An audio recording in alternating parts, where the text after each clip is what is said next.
Salulu da basın bu kon bu dağlar. Kim oydu kaker kayalı daşını, yarılı deminin sıkan bu dağlar.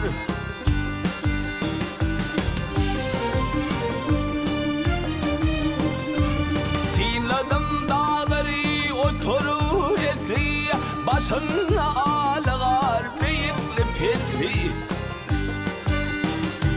Atalım ruhuna mengreyim misli, parağın nadarı senin bu dağlar.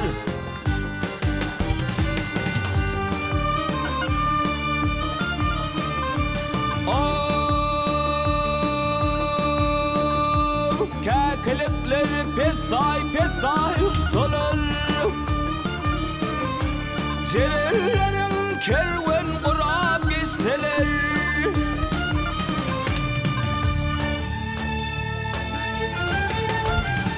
Çeşmenin suyundan kanıp isteler, hudeler suyundan yakar bu dağlar.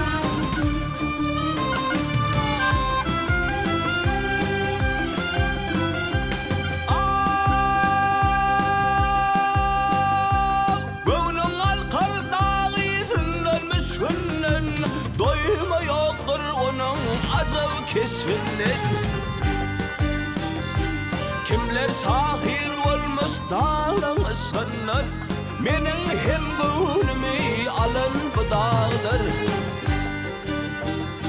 Kim oydu kaker kayalı daşını, yarılı deminin sıkan bu dağlar. Parağın nadarı